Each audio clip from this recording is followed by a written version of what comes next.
وہ جن تو بذات خود مسلمان ہو کر اللہ کی عبادت میں لگ گئے اور یہ کوشش کرتے تھے کہ اللہ تعالیٰ کا تقرب حاصل کر لیں، اللہ کے عذاب سے بچ جائیں، اس کی رحمت حاصل کر لیں۔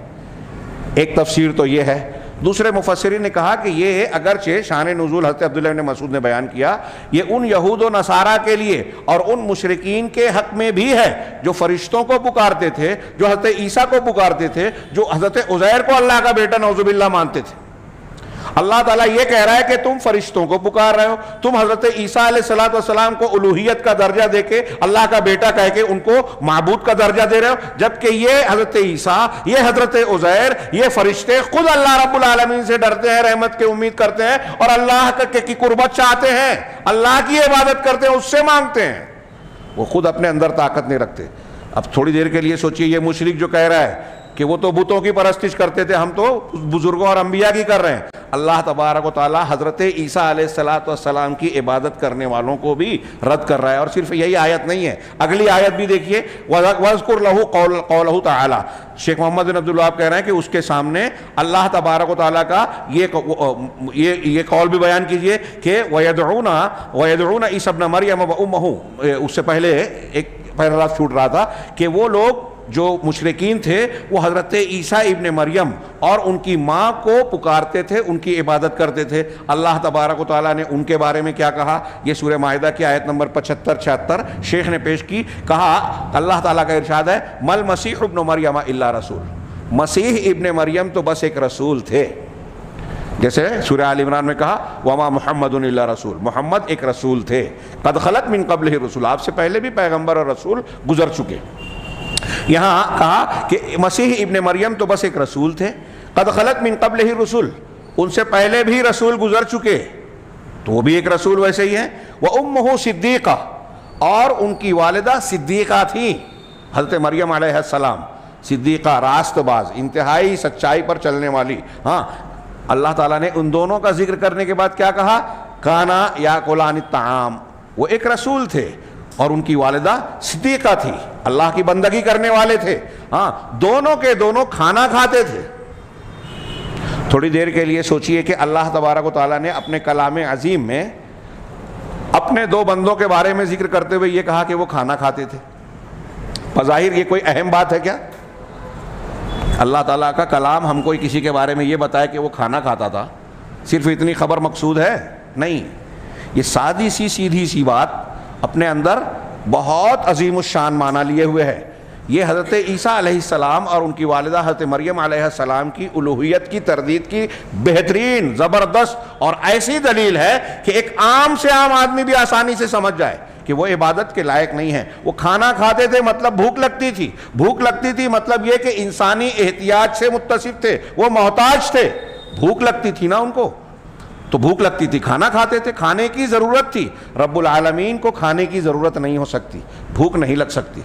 مجھے یاد پڑ رہا ہے، اس سے پہلے میں نے ذکر بھی کیا ہے، شیخ احمد دیدات کا ایک کتابچہ ہے، اس کا کیا نام ہے؟ جس کی عبادت کی جائے، جس کو معبود اور رب مانا جائے، وہ کون ہے؟ ہاں، دنیا کے مختلف لوگ الگ الگ نام بتاتے ہیں، ہندو دھرم میں الگ لوگوں کو مانا جا رہا ہے، عیسائیت، یہودیت اور دوسرے لوگوں میں کچھ اور ناموں کو اللہ کے ساتھ شامل کر دیا جاتا ہے۔ بعض لوگ ایسے ہیں جو دوسرے معبودوں کو مانتے ہیں۔ تو انہوں نے سوال کیا کہ حقیقت میں سچا خالق مالک عبادت کے لائق کون ہے؟ تو اس میں انہوں نے بڑی پیاری بحث کرتے ہوئے، میں نے برسوں پہلے پڑھا تھا، یہ تذکرہ کیا کہ آسٹریلیا کا کوئی دیہاتی تھا۔ احمد دیدات کہتے ہیں کہ میری ایک آسٹریلیا کے دیہات میں رہنے والے ایک شخص سے ملاقات ہوئی، تو میں نے اس سے مذہبی بات کرتے ہوئے سوال کیا کہ تمہارا رب، تمہارا معبود کون ہے؟ اس طرح کا سوال کیا، تم کس کی عبادت پوجا کرتے ہو؟ تو اس نے کہا کہ میرا رب وہ ہے جسے آسٹریلوی زبان میں کہا، اس کا ترجمہ احمد دیدات نے تھوڑا تفصیل سے بیان کیا ہے، اس کی تمہید وغیرہ بیان کر کے میں مقصود بیان کر رہا ہوں کہ میرا رب وہ ہے جسے حاجت نہیں ہوتی، یعنی جو پاخانہ نہیں کرتا۔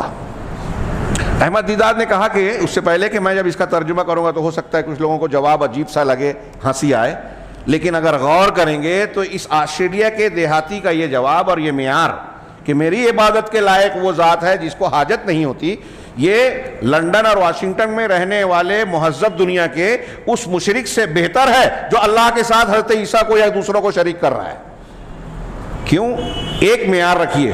احمد دیدار نے کہا کہ یہ بات جو اس اسرائیل آسٹریلیا کے دیہاتی نے کہی، یہ بات قرآن نے اعلیٰ اور بلیغ انداز میں بیان کی حضرت عیسیٰ اور حضرت مریم کے بارے میں. کانا یاکلان الطعام، کہ وہ دونوں کھانا کھاتے تھے. جو کھانا کھائے گا اسے پاخانے کی بھی حاجت ہوگی. تو اللہ تعالیٰ نے کھانے کا ذکر کیا، اس آسٹریلوی نے کہا کہ پاخانے کی حاجت ہوتی ہے. اب جس کو یہ حاجت لاحق ہے اس معیار کو رکھیے کہ دنیا میں جتنے انسان، جتنے اولیاء، جتنے انبیاء پیدا ہوئے سب کھانا کھاتے تھے. جو کھانا کھاتے تھے تو پیشاب پاخانے کی بھی حاجت سے دو چار تھے. تو جن کے اندر یہ حاجت ہے، یہ عیب ہے، کمی ہے، وہ رب نہیں ہو سکتا، وہ کامل نہیں ہے. تو آسٹریلیا کے وہ دیہاتی نے جواب دیا، یہ بات قرآن نے بیان کی کہ حضرت عیسیٰ اور حضرت مریم یہ دونوں کھانا کھاتے تھے. ہاں، انظر کیف نبین لہم الآیات، اللہ نے کہا کہ دیکھو ہم ان کے لیے آیتوں کو، نشانیوں کو کیسے کھول کھول کر بیان کر رہے ہیں. ثم انظر انا یؤفکون، اتنی واضح دلیلیں دینے کے باوجود دیکھو پھر یہ کیسے الٹے پھرائے جا رہے ہیں. یہ مشرکین قبروں کو پوج رہے ہیں، پتھروں کو پوج رہے ہیں، اولیاء اور انبیاء کو پکار رہے ہیں. یہ کیسے پھرائے جا رہے ہیں جبکہ قرآن صاف صاف بتا رہا ہے کہ حضرت عیسیٰ اور مریم بھی عبادت کے لائق نہیں ہیں، وہ کھانا کھاتے تھے. اب شیخ عبد القادر جیلانی ہو، خواجہ اجمیری ہو، کوئی بھی بزرگ ہو، یہاں تک کہ انبیاء ہو، سب کو حاجتیں ہیں. فرشتے کھانا نہیں کھاتے لیکن وہ بھی اللہ کے بندے ہیں اور اللہ کی عبادت کر رہے ہیں. ان کے بارے میں دوسری دلیلیں موجود ہیں. تو اللہ تبارک و تعالیٰ نے آگے آ رہا ہے ان کے بارے میں بھی کہ اللہ تعالیٰ فرما رہا ہے کہ یہ کیسے پھرائے جا رہے ہیں. قل اتعبدون، پھر اللہ تعالیٰ نے یہ دلیل پیش کرنے کے بعد، رد کرنے کے بعد مشرکین کا، اللہ نے کہا قل اتعبدون من دون اللہ ما لا یملک لکم ضرا ولا نفعا. آپ ان سے کہیے، پوچھئے کہ کیا تم اللہ کے سوا ان کو پوجتے پاٹتے ہو، ان کی پرستش کرتے ہو جو تمہارے لیے کسی بھی نقصان اور نفع کے مالک ہے ہی نہیں. نہ تم کو کوئی نقصان پہنچا سکتے ہیں، نہ کوئی فائدہ پہنچا سکتے ہیں.